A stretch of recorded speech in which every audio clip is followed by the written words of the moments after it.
राहुल पवार जी। बढ़िया रिवाज। महाराज जी, आपके चरणों में कोटि कोटि प्रणाम। महाराज जी, श्री जी ने मुझे भारतीय वायुसेना में देश की रक्षा करने की सेवा दी है। अभी सेवानिवृत्ति में कुछ वर्ष बाकी हैं, उसके बाद वृंदावन वास मिले, श्री जी से यही प्रार्थना है। महाराज जी, आपकी आज्ञा का पालन और नाम जप अभी कर रहा हूँ। आपकी आज्ञा अनुसार जब श्री जी चाहेंगी तो धामवास और शरणागति मिल जाएगी।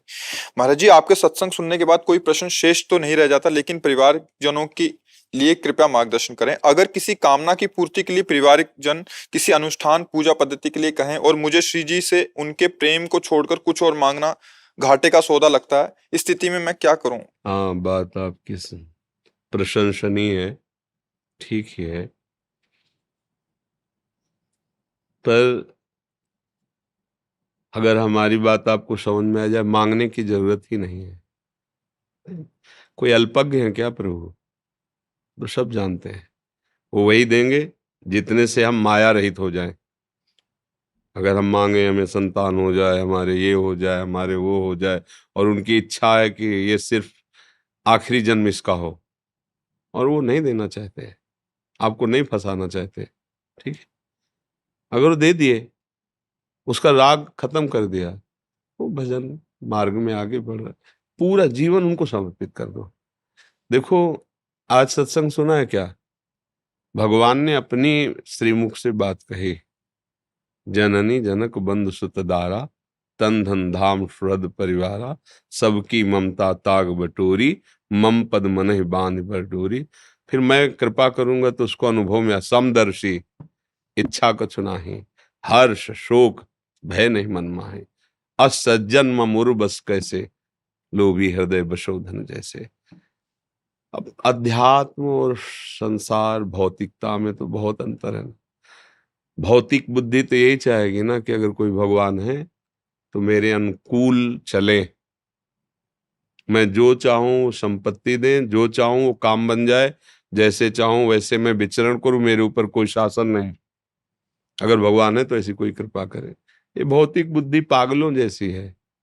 हम कह रहे हैं बहुत कुछ यहाँ, जो कुछ भी सब मिल जाए तुम्हें, स्वस्थ शरीर हो, सुंदर स्त्री हो, और मनचाहा पुत्र हो, खूब धन हो, बड़ा सम्मान हो, जहां जाओ तुम्हें सब प्रणाम नमस्कार करे। मरोगे तो इसमें जाएगा क्या साथ? इतने में मरना तो है ही ना, मृत्युलोक है, एक निश्चित समय है, जाना तो है ही ना। अब इसमें खास बात क्या है जो तुम्हारे साथ जाए? भौतिक इसी को चाहता है, अध्यात्म इसी में रहते हुए, इसी में वर्तते हुए हो, इससे अनासक्त रहता है, बस आंतरिक विषय होता है। एक विषयी पुरुष और एक अध्यात्म मार्ग का प्रतीक उसी विषय में रह रहा है, वहीं व्यवहार कर रहा है, पर वो अंदर से अनासक्त होकर भोगों को भोग रहा है। वो आसक्त होकर आसक्त भोगों को भोगने वाला दुर्गति को प्राप्त होता है। धर्म पूर्वक अनासक्त हुआ, संसार में विचरण करता हुआ वो भगवत प्राप्ति करता है। आंतरिक भेद है। अब ये भौतिक भाव में जो मगन है, चाहे वो कोई संबंधी हो, उसको तो अध्यात्म अच्छा ही नहीं लगेगा ना। और जो अध्यात्म में है तो उसके अंतर की स्थिति होती है कि कहीं भी मन जाता है तो प्रश्न खड़ा हो जाता है, अगर ये मिल भी गया तो कितने दिन रहेगा? अगर ये भोग भी लिया तो क्या हमारी भोग चाह मिट जाएगी? चलो, मन तुम कहते हो ये भोग खा लो, ये देख लो, ये भोग लो, अगर ये सब भोग रहे हैं, अगर चाह मिट जाती तो इनकी सबकी मिट जाती ना।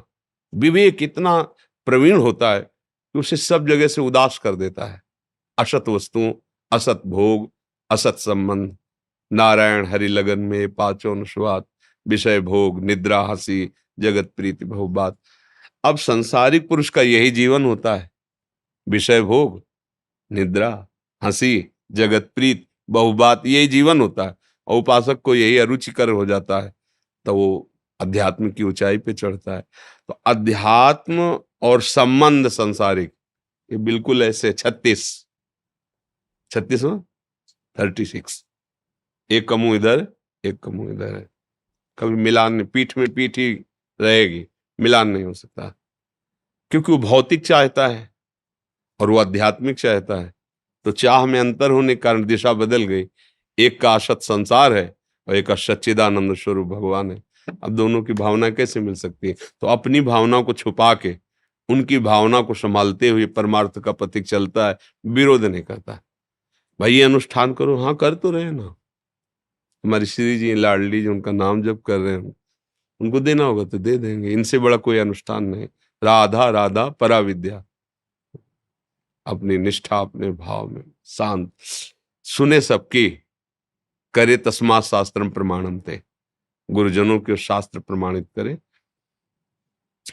कोई भी हो, अगर हमें सलाह देता है संसारिक आसक्ति की, तो हमारा प्रियजन नहीं है। जाके प्रिय न राम भय देही, अंदर की बात, तजिए ताहि कोटि बैरिशम, जद्यप परम शनेहि, तजयो पिता प्रहलाद विभीषण बंधु, भरत महतारी, गुरुबलि तजयो कंत ब्रज बनितन, भेमुद मंगलकारी। गोस्वामी जी कह रहे ये सब महामंगल को प्राप्त हुए। नाते नेह राम के मनियत सुहृद सुसेव्य जहां लो, अंजन कहाँ आंख जे फूटे, बहुतक कहाँ कहाँ लो। वो अंजन ही किस बात का जो आंख फोड़ दे, वो प्यारा ही क्या जो परम प्रीतम प्रभु से विमुख कर दे। नाते नेह राम के मनियत सुहृद सुसेव्य जहां लो, ये चतुराई तो अंदर रखनी पड़ेगी, नहीं तो ये संसार है। बहुत कठिन बातें सुन लेना और कर लेना बहुत सरल है। यही सत्य दिखाई देता है, रिश्ते नाते भोग सामग्री यश ये सब सत्य नजर आता है, तो कैसे फिर इसे छोड़ा जाए। और भगवान कहीं नजर नहीं आते। ये माया का खेल है कि जो है उसको ढक दिया, जो नहीं है वो भास रहा है। भक्ति का यही खेल है, जो नहीं है उसे उड़ा दिया, जो है वही दिखाई देने लगा। जड़ चेतन जग जीव जत सकल राम, वो देख रहा, अरे ये तो सब प्रभु है, सर्वम खलमिदम ब्रह्म, ये तो ब्रह्म है। ये भक्ति का चमत्कार हुआ। माया है, ढक करके बाहरी रूप ऐसे प्रकाशित किए, लगता है प्रभु कैसे हो सकता है। तो अपनी भावना को गुप्त रखे, अपने गुरुजनों की वाणी और शास्त्र के अनुसार चले, अपने कर्तव्य का ध्यान दे। माता के लिए आपका क्या कर्तव्य है, पिता के लिए आपका क्या कर्तव्य है, परिवार के लिए आपका क्या कर्तव्य है, उस कर्तव्य को पूजा की भावना से कीजिए। उनका क्या कर्तव्य है आपके लिए, ये अगर चिंतन करोगे तो गुस्सा आ जाएगा, फिर आप अपने धर्म से गिर जाएंगे। हमारा क्या कर्तव्य है, हमें उनकी सेवा करनी है, उनको दुलार करना है। जिसके प्रति जैसा कर्तव्य है वैसा निर्वाह, लेकिन सब कर मांगे एक फल, एक फल। मुझे प्रभु के चरणों में प्रेम हो, प्रियाजू के चरणों में प्रेम हो, खत्म खेल।